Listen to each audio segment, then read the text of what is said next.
Imagine walking through life with such emotional mastery that nothing, no word, no action, no circumstance, can shake you.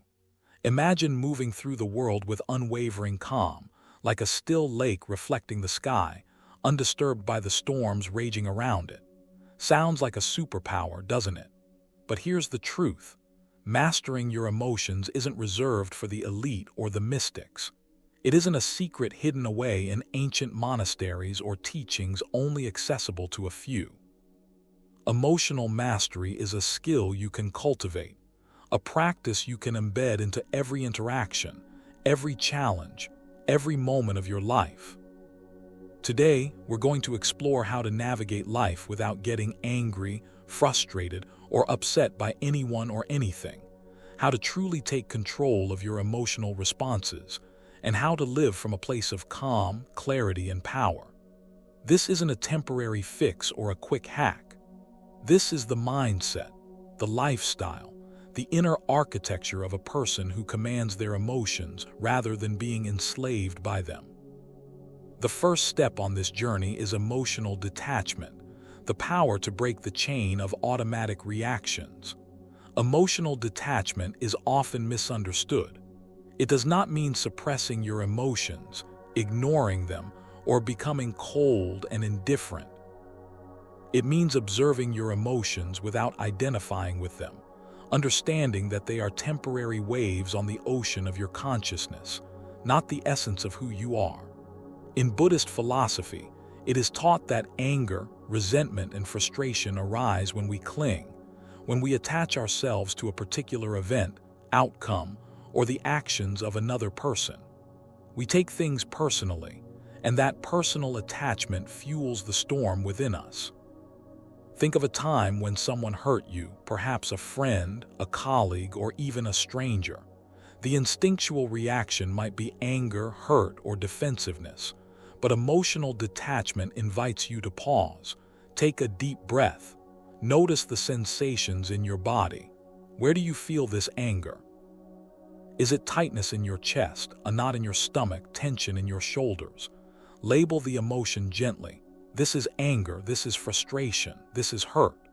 Recognize it fully, but also recognize that you are not the emotion. You are the observer, the witness. Like clouds drifting across a vast sky, the emotion will rise, linger, and eventually pass. You do not need to act on it immediately. You do not need to let it dictate your words, your actions, or your peace. By practicing emotional detachment regularly, you cultivate a space between stimulus and response, a space in which freedom, clarity, and calm reside. The second principle is reprogramming your mind with the what-if mindset. Our minds are incredibly powerful, yet so often we allow them to lead us into negative, unproductive thought spirals. When someone challenges us, insults us, or criticizes us, the mind asks, "Why did they say that? What did they mean by that?" These questions, though natural, often deepen our emotional reactivity. Buddhism teaches that perspective is everything. The what-if mindset is a simple but profound tool that allows you to shift from reactive negativity to curiosity, understanding, and growth. Instead of reacting with anger, pause and ask, what if this situation is a lesson for me? What if this person is struggling in ways I don't understand? What if this is an opportunity to practice patience, to grow, or to observe my own triggers? Consider a moment when someone harshly criticizes you. Instead of thinking, "How dare they?" try, "What if this is an opportunity to learn, to reflect, to improve my patience?" The power of this simple question lies in its ability to create space between your reaction and your response. You are no longer bound by impulse. You begin to respond from a place of thoughtfulness, calm, and clarity. Every interaction becomes a chance to grow rather than a potential trigger for negativity. The third principle is self-sovereignty, the recognition that you are the ruler of your own emotional world. No one else has the power to make you feel anything unless you allow it. Others may provoke, insult, or disappoint you, but your emotional response is entirely within your control. This realization is liberating.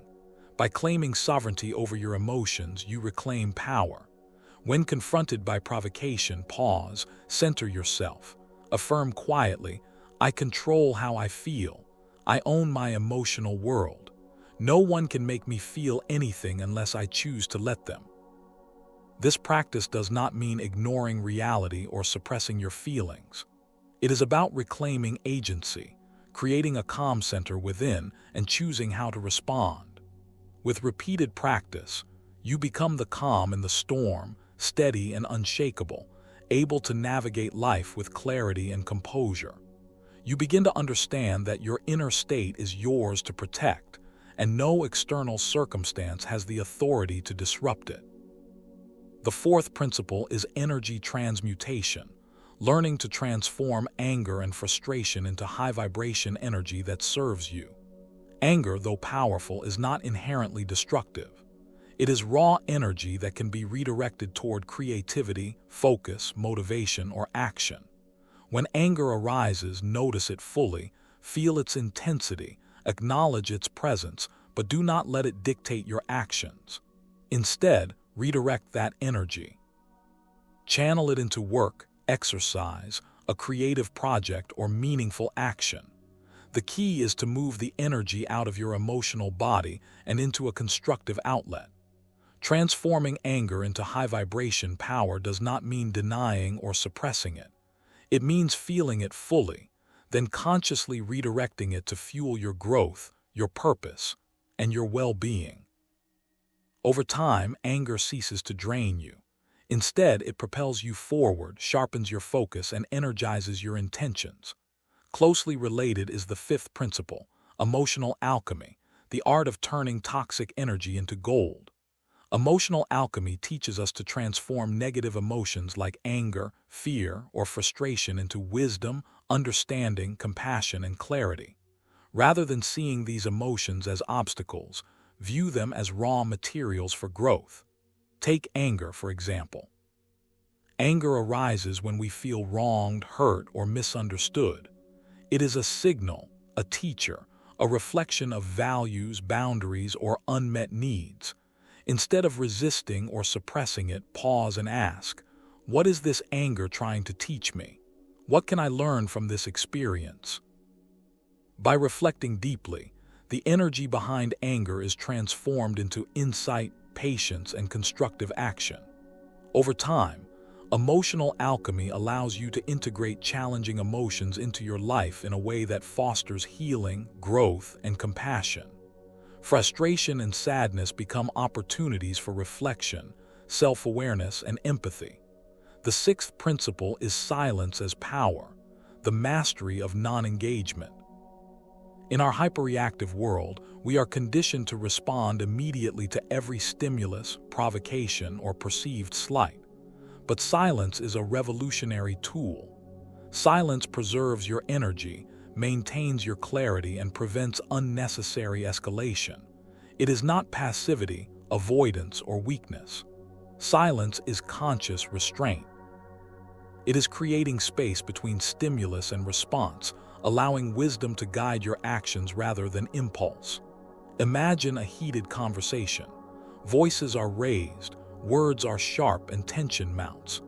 The natural reaction may be to defend, argue, or counterattack. Instead, pause, breathe, remain silent. By doing so, you disarm conflict, diffuse tension, and protect your inner equilibrium. Silence gives you clarity, preserves your energy, and allows you to respond when the time is right, with composure, thoughtfulness, and alignment with your values. Over time, mastering silence builds emotional resilience, patience, and self-control. It teaches you to be grounded, even in chaos. Finally, we arrive at the seventh principle, grace under pressure. Be unshakable. Life is unpredictable, full of challenges, setbacks, and moments that test your patience and composure. Grace under pressure is the ability to remain centered, composed, and calm in the face of adversity. In Buddhism, this is called equanimity, the mental and emotional balance that allows you to remain unshaken by external circumstances. When faced with stress, conflict, or personal crises, pause. Observe your emotions. Accept the present moment without resistance. Recognize that emotions arise, peak, and pass. Respond with kindness, both to yourself and to others. Treat setbacks as opportunities for growth rather than obstacles. Practice self-control, mindful breathing, and patience. Build resilience by embracing challenges as a part of life's unfolding rather than threats to your peace. Grace under pressure is not perfection. It is conscious choice, deliberate action, and inner strength. By practicing emotional detachment, the what-if mindset, self-sovereignty, energy transmutation, emotional alchemy, silence as power, and grace under pressure, you cultivate a mind that is calm, resilient, and unshakable. Every moment becomes an opportunity to refine, strengthen, and embody mastery. You move from being a passive participant in life to an active creator of your inner experience. Emotional mastery is a journey. Each moment offers an opportunity to pause, reflect, and choose your response. Every challenge, provocation, or setback is a teacher. With practice, you become the calm in the storm, the observer of your emotions, the master of your inner world. Anger, frustration, and fear no longer control you. They become guides, signaling lessons, growth, and opportunities for transformation. Step by step, breath by breath, you cultivate clarity, composure, and wisdom. You learn that emotional mastery is not about eliminating emotions but integrating them. It is not about avoiding life's challenges but navigating them with grace. By practicing these principles, you become resilient, grounded, and empowered, capable of facing life's storms with calm, poise, and strength. Your emotions are not your enemy. They are your allies, your teachers, and your guides. Treat them with respect, cultivate awareness, and use them consciously. Every moment is a chance to practice mastery, to refine your inner calm, and to live with power and grace. With each mindful step, you grow stronger, clearer, and more at peace, with yourself and with the world around you.